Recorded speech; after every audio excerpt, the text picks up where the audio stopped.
इंद सद्वंदियाणं तिहुमणिद मधुरविशदवक्काणं अंतातीत गुणाणं नमो जिणाणं जितभवाणं। हम सभी पंचस्तिकाय संग्रह का अध्ययन कर रहे हैं। इसमें हमने गाथा 20 के 2 पार्ट पढ़ लिए थे। आज हम गाथा 20 का रिवीजन करेंगे। बहुत ही आसान शब्दों में आचार्य अमृतचंद ने भावार्थ भी इसका किया है और वो बहुत ही सुंदर है। उसमें बताया है, रिवीजन शुरू करते हैं कि संसारी जीव की जो प्रकट संसारी दशा है देखकर अज्ञानी जीव को भ्रम उत्पन्न होता है कि जीव सदा संसारी ही रहता है, सिद्ध हो ही नहीं सकता। यदि सिद्ध हो तो सर्वथा असत उत्पाद का प्रसंग उपस्थित हो, किंतु अज्ञानी की यह बात योग्य नहीं। अज्ञानी ने यह बात उठाई थी कि जो सिद्ध है वो असत उत्पाद है, लेकिन अमृतचंदाचार्य कहते हैं कि अज्ञानी की यह बात किसी भी तरह योग्य नहीं है। संसारी जीव हम अपनी प्रकट जो इस समय उसकी स्थिति है, संसार दशा में रह रहा है, सुख दुख देख रहा है, यहाँ पर होने वाले प्रपंचों को देख रहा है, तो ऐसा जानकर कौन अज्ञानी जीव, मैं मिथ्या दृष्टि जो अनादिकाल से भ्रम में हूँ कि मैं शरीर ही हूँ, ऐसा जीव, वो जीव सदा संसारी ही रहता है। वो यह भ्रम करता है, यह मान बैठता है कि जीव तो ऐसा ही रहने वाला है, वो कभी शुद्ध स्वभाव सिद्ध पर्याय को प्राप्त नहीं करेगा। और यदि सिद्ध है भी कोई पर्याय ऐसी जीव की प्रकट होती है तो वो कोई नया ही जीव द्रव्य है, असत उत्पाद ही है। ऐसा कोई प्रसंग होगा, उपस्थित होगा, ऐसा कोई मिथ्या दृष्टि, मैं मिथ्या दृष्टि संसारी जीव यह मानता हूँ कि वो नया जीव द्रव्य है। अब इसका विश्लेषण किस प्रकार आचार्य उसका अज्ञानी जीव का उत्तर देते हैं, मुझे अज्ञानी जीव को बता रहे हैं। बहुत ही अच्छा बांस का भी उन्होंने उदाहरण लिया था और बांस का दृष्टांत देकर कितना बड़ा जैन सिद्धांत उन्होंने हमें समझा दिया। हमें पर उनके खेल खेल में ये पता ही नहीं लगता कि क्या कुंजी उन्होंने हमें पकड़ा दी है। जिस प्रकार जीव को देव आदि रूप एक पर्याय के कारण का नाश होने पर अब आचार्य दृष्टांत देते हुए बतलाते हैं कि जिस प्रकार जीव को देव आदि रूप एक पर्याय के कारण का नाश होने पर उस पर्याय का नाश होकर अन्य पर्याय की उत्पत्ति होती है, लेकिन जीव द्रव्य तो ज्यों का त्यों रहता है।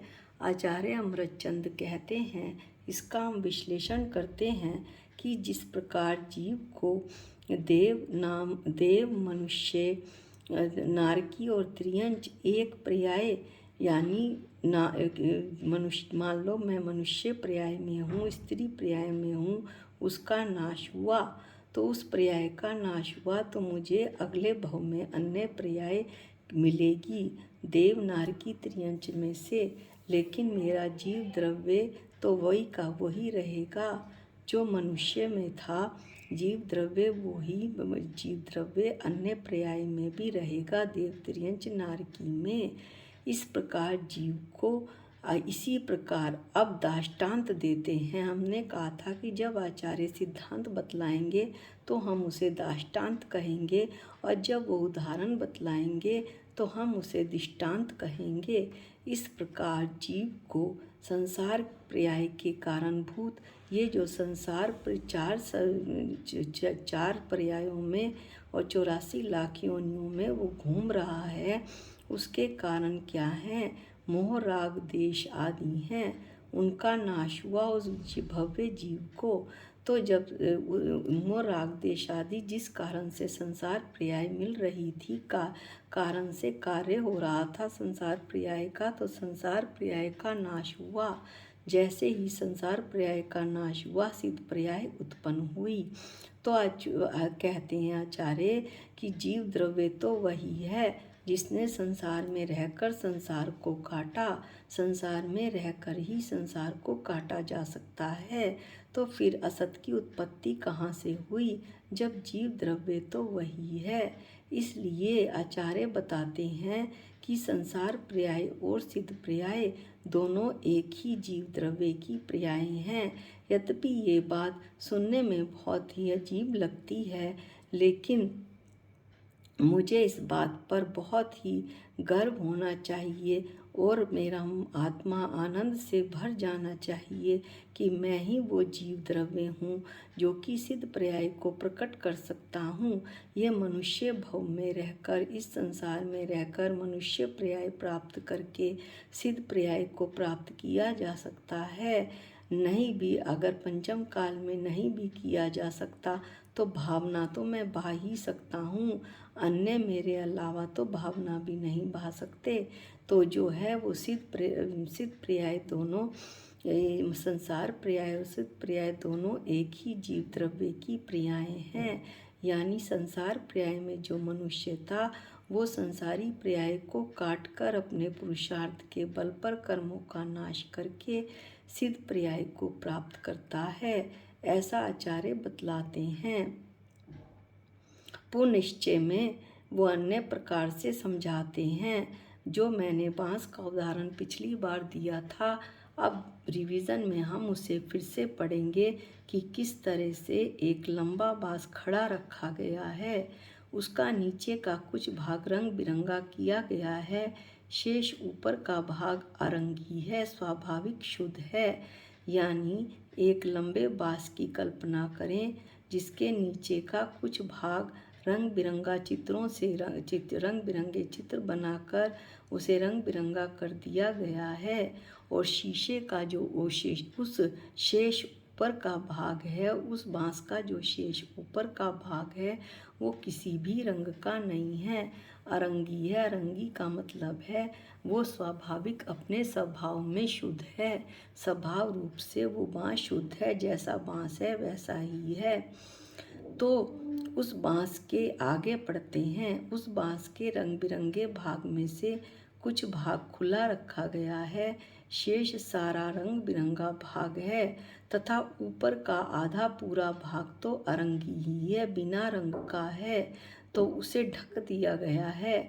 यानी कुछ शेष नीचे का जो हिस्सा हमने आधा नीचे के हिस्से की कल्पना की थी, उसका भी कुछ भाग तो खुला है, और शेष जो सारा भाग रंग बिरंगा है उसे ढक दिया गया है, और ऊपर का जो रंग बिरंगा नहीं है, बिल्कुल शुद्ध बांस है, उसे भी ढक दिया गया है।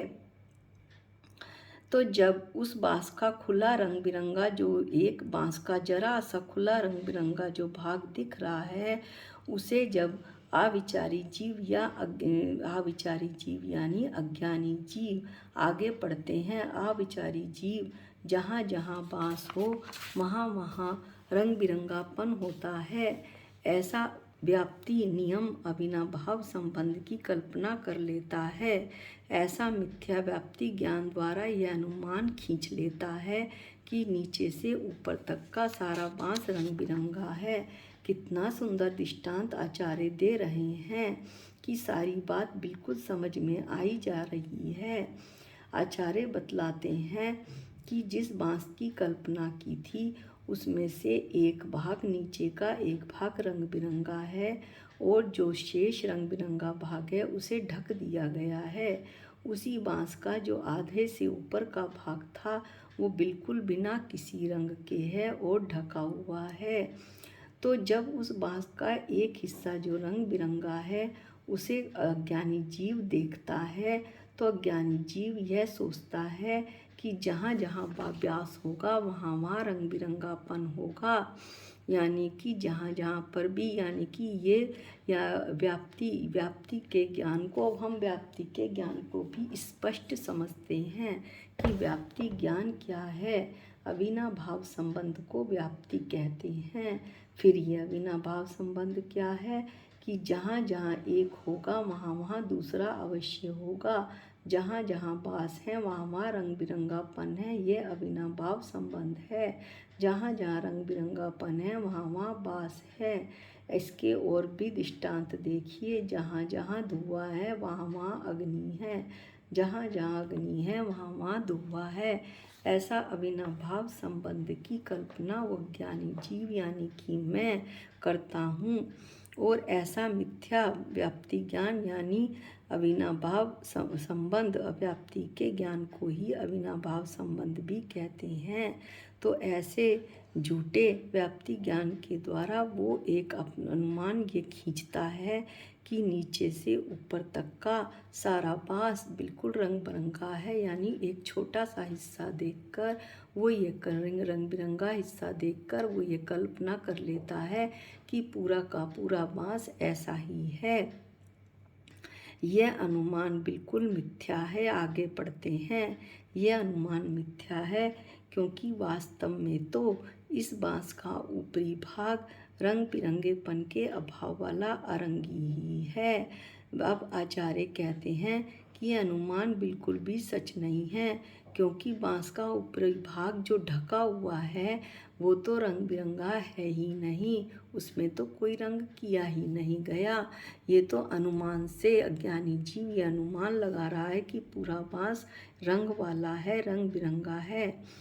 अब इस बांस के दृष्टांत को समझाकर आचार्य कितने सुंदर तरीके से दृष्टांत समझा रहे हैं कि कोई एक भव्य जीव है, उसका नीचे का कुछ भाग अर्थात अनादि काल से वर्तमान काल तक का और जो आगे आने वाला काल है भविष्य काल तक का भाग है, ये सारा भाग संसारी है। नीचे का भाग जीव एक बांस के दृष्टांत की भांति टीका में बताया था कि भव्य जीव एक जीव द्रव्य की कल्पना करे और उसमें अपनी बुद्धि लगाए या अपने में ही बुद्धि लगाए कि मेरा, उसका किसका, मेरा उस भव्य जीव का नीचे का कुछ भाग संसारी है।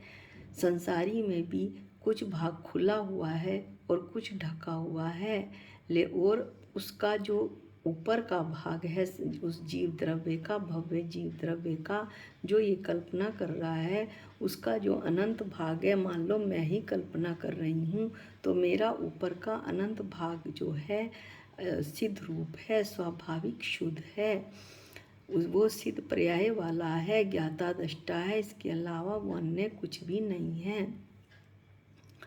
अब इस जीव के आगे पढ़ते हैं। इस जीव के संसारी भागों में से कुछ भाग खुला प्रकट है, शेष सारा संसारी भाग है, यानी कि कुछ भाग तो अभी को एक मान लो मनुष्य पर्याय मुझे संसार में प्राप्त है, लेकिन जो ढका हुआ भाग है यानी जो संसारी भाग ढका हुआ है वो पर्याय भविष्य में आने वाली हैं, और ऊपर का अब पूरा सिद्ध रूप भाग ढका हुआ है।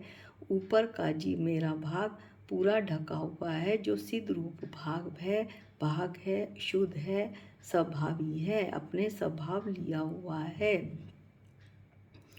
आगे पढ़ते हैं।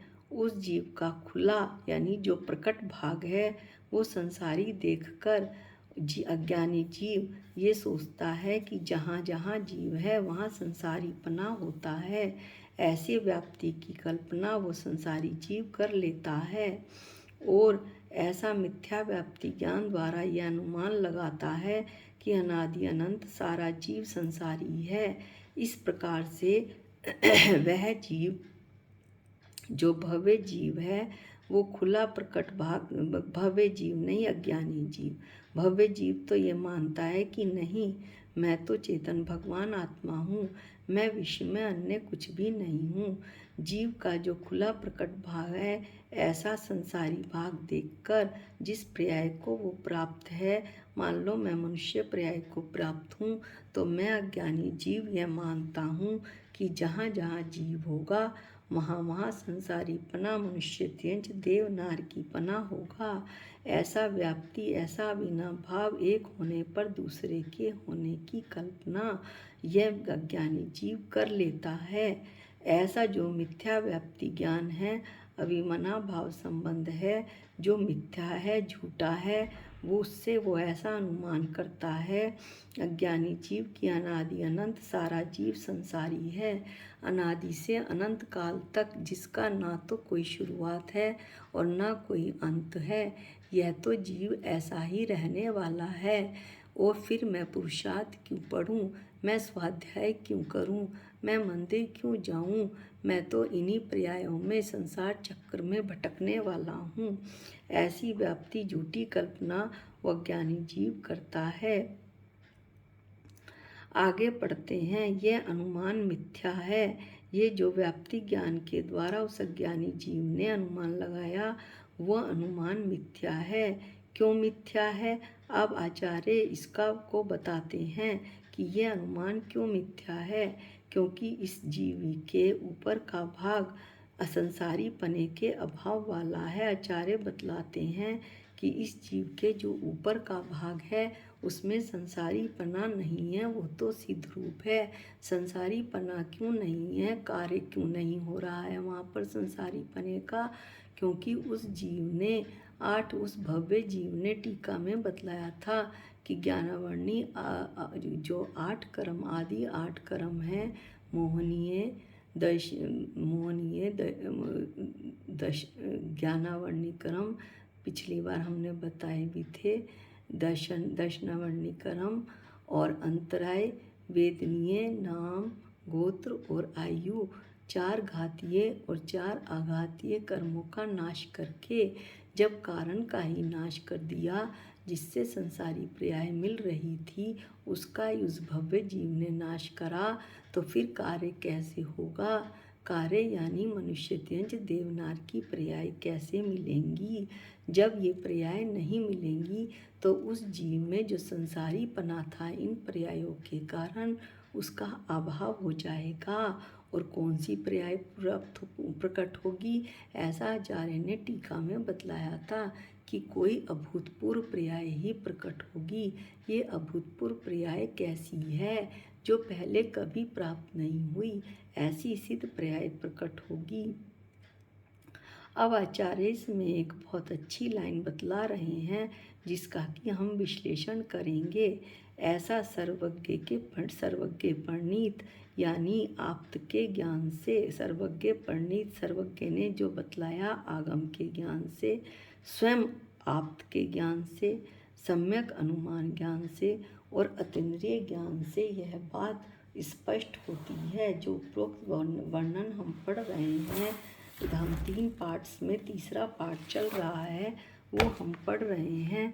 वो इन 4 ज्ञान से बात स्पष्ट होती है। कैसे स्पष्ट होती है? एक एक लेकर हम एक एक ज्ञान को लेते हैं। आप्त का ज्ञान। आप्त कौन है? आप्त वीतरागी हैं, सर्वज्ञ हैं, हितोपदेशी हैं, 4 घातीय कर्मों का जिन्होंने नाश कर लिया। मोहनीय कर्म का नाश होते ही वो वीतरागी हुए। जैसे ही मोहनीय कर्म का नाश हुआ, तीनों घातीय कर्मों का नाश हो गया। ज्ञानावर्णी कर्म का आवरण हटते ही अब जो आप्त हैं वो सर्वज्ञ केवल ज्ञानी बन गए। फिर जो वीतरागी सर्वज्ञ हुए, वे ही हितोपदेशी अनंत भगवान हुए, आप्त हुए। हितोपदेशी कौन? हमारे हित का उपदेश देने वाले, हमें यह बतलाने वाले कि संसार में रहकर प्राणी संसार को तज सकता है, संसार में रहकर प्राणी कर्मों को काट सकता है, ऐसा बताने वाले कि संसार भ्रमण से छुटकारा कैसे पाऊं, ऐसे उपदेश देने वाले, ऐसा आगम का ज्ञान कराने वाले आप्त। तो आप्त के ज्ञान से ये पता चलता है कि संसारी पने का अभाव हो सकता है। उनका दृष्टांत हमारे सामने है। उन्होंने स्वयं संसारी पने का अभाव किया है और अनंत अवस्था को प्राप्त किया है। अब अगला हेतु है उपरोक्त विवरण का कैसे पता चल सकता है कि ये कैसे हुआ? आगम के ज्ञान से हमने जाना। क्या जाना हमने? कि ज्ञानावर्णी आदि 8 कर्मों का अभाव होता है। इन ज्ञानावर्णी 8 कर्मों के निमित्त से जो विभाव परिणाम जीव के होते थे। कारण मिलता है तो कार्य भी होगा ही, और यह विभाव परिणाम जब जीव के होते थे तो कार्य होता था 4 पर्यायों के रूप में, मनुष्य, त्रियंच, देव, नारकी और 84 लाख योनियों के रूप में, जो कि प्रत्यक्ष दिखता है, जो हम संसार में देखते हैं। कोई त्रियंच, नारकी, देव और मनुष्य, त्रियंच और मनुष्य देखकर ही हम जान सकते हैं कि कितनी पर्याय संसार में बड़ी पड़ी हैं, जिनमें कि मैं कभी त्रियंच बनता हूँ, कभी स्थावर बनता हूँ, कभी नारकी बनता हूँ। आगम, आगम यानी जिनवाणी, जिनकी वाणी दिव्य वाणी, आगम की वाणी जो खिरी, जो गणधरों ने सुनी, आचार्यों ने लिखी और हम तक पहुँची। आगम की वाणी जिनवाणी जो हमें सुनने समझने से उपरोक्त बातें, जिसको हम पढ़ें समझें तो उपरोक्त बातें हमें ज्ञात होती हैं। जो उपरोक्त विवरण इतने दिनों से चल रहा है गाथा 20 का। प्रोक्ष प्रमाण के 5 भेद होते हैं: स्मृति, प्रत्यभिज्ञान, अनुमान, आगम और तर्क। प्रोक्ष प्रमाण के 5 भेदों में से आगम भी एक भेद है। इस तरह आगम प्रोक्ष प्रमाण ज्ञान है। इस तरह पहले आप्त के ज्ञान को लिया। आप्त के ज्ञान को इसलिए लिया आचार्य ने क्योंकि आगम ही आप्त ही नहीं होंगे तो आगम कैसे होगा। फिर आगम के ज्ञान से हमें पता चला कि नई सिद्ध पर्याय प्राप्त होती है। जो मैं समझ रहा था कि अनादि से अनंत काल तक संसार ऐसे ही चलने वाला है, मैं ऐसे ही भटकने वाला हूँ, तो ये बात नहीं है। ज्ञानावरणी कर्मों का अभाव करके भगवंतों ने सिद्ध पर्याय को प्राप्त किया है। दृष्टांत हमारे सामने हैं। मंदिर में हम जाते हैं, भगवंतों को देखते हैं, उनकी प्रतिमाओं को देखते हैं, तो हमें पता चलता है हमारे अंदर भी ऐसे भाव उमड़ते हैं कि मेरी आत्मा भी सिद्ध समान है, इन्हीं के जैसी है। उन्होंने प्रकट कर लिया सिद्ध पर्याय, मेरी प्रकट होनी बाकी है। अब तीसरा हेतु है उपरोक्त वर्णन का सम्यक अनुमान से। अनुमान कैसा अनुमान लगाएं? जैसे किसी व्यक्ति में थोड़ा ज्ञान है, ये हम संसार में देखते हैं कि कोई व्यक्ति बहुत ज्ञानवान होता है और किसी व्यक्ति में कुछ भी ज्ञान नहीं होता, वो कोई भी बात नहीं समझता। किसी व्यक्ति में थोड़ा ज्ञान, किसी व्यक्ति में ज़्यादा ज्ञान, ज्ञानावरणी कर्म का आवरण हटता जाता है, और किसी व्यक्ति में और अधिक ज्ञान। जैसे बादलों के पीछे सूरज छिप जाता है, बादल हटे, थोड़ा सा सूरज की किरण आई, फिर और हटे तो और आई, बादल पूरे हट गए तो पूरा सूरज बाहर निकल कर आ जाता है और पूरी जगह धूप फैल जाती है। तो इस तरह हम अनुमान लगा सकते हैं कि कोई ऐसा व्यक्ति भी होगा जिसके बहुत ज़्यादा ज्ञान हो, यानी उसे पूर्ण ज्ञान होगा। ऐसे व्यक्ति पर जो ज्ञान का आवरण उस व्यक्ति पर, उसके ज्ञान पर जो आवरण पड़ रहा था, डालने वाला बहिरंग कारण कौन था? ज्ञानावरणी कर्म था। उस कर्म का अभाव हुआ, और जैसे ही ज्ञानावरणी कर्म का अभाव हुआ, उस भव्य जीव को सुविशुद्ध ज्ञान की अवस्था प्राप्त हो गई। वही केवल ज्ञान है। इस तरह सम्यक अनुमान ज्ञान से भी हमें यह बात पता चलती है कि संसारी पर्याय का अभाव हो सकता है। चौथा हेतु है अतीन्द्रिय ज्ञान। अतीन्द्रिय ज्ञान क्या होता है? जो सीधे आत्मा से उत्पन्न हो वो ज्ञान अतीन्द्रिय ज्ञान कहलाता है। यह ज्ञान इंद्रियां और मन के अवलंबन से नहीं होता।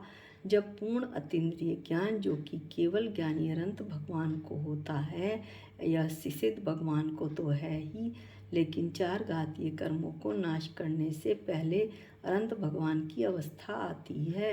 तो जो अनंत भगवान केवल ज्ञानी हैं उनका जीव सुविशुद्ध होता है। सुविशुद्ध कैसे? अपने पूर्ण स्वभाव वाला ज्ञाता दृष्टा। ये प्रत्यक्ष ज्ञान है। प्रत्यक्ष ज्ञान क्यों है ये? क्योंकि ये सीधे आत्मा से उत्पन्न होता है। अवधि ज्ञान, मन परे ज्ञान, एक देश प्रत्यक्ष है और केवल ज्ञान पूर्ण प्रत्यक्ष ज्ञान है। इस तरह से केवल ज्ञान से पता चलता है कि सिद्ध पर्याय होती है। सिद्ध पर्याय कोई असत उत्पाद नहीं है। इस तरह अनेक प्रकार से, चारों प्रकार से, आप्त के ज्ञान से, आगम के ज्ञान से, सम्यक अनुमान ज्ञान से और अतीन्द्रिय ज्ञान से यह निश्चित हुआ कि जीव संसार पर्याय नष्ट करता है और संसार में रहकर संसार को काटता है, सिद्ध पर्याय रूप परिणमित होता है। वहाँ सर्वथा असत का उत्पाद यानी किसी अन्य जीव का उत्पाद नहीं है। जो जीव 4 गतियों 84 लाख योनियों में भटक रहा था वही सिद्ध पर्याय को प्राप्त हुआ है। उसने ही इस पर्याय को अपने पुरुषार्थ के द्वारा ज्ञानावरणी कर्मों का नाश करके प्राप्त किया है। फिर इसमें असत की उत्पत्ति कैसे हुई? क्योंकि जीव द्रव्य तो वही रहा। वैसे भी एक बार सिद्ध पर्याय प्राप्त होने पर दोबारा जीव संसार अवस्था में नहीं आएगा। इसलिए संसार में रहकर ही संसार को काटा जा सकता है। इस गाथा का ये तीसरा पाठ पूरा हुआ। पूरी गाथा 20 का पूरा विश्लेषण हुआ। अब अगली गाथा 21 हम अगले वीडियो में पढ़ेंगे। निज निधि निज में बताई ये अनंत उपकार है, इसके लिए जिन वाणी माँ को वंदनानंत बार है, वंदनानंत बार है। सबको जय जिनेंद्र।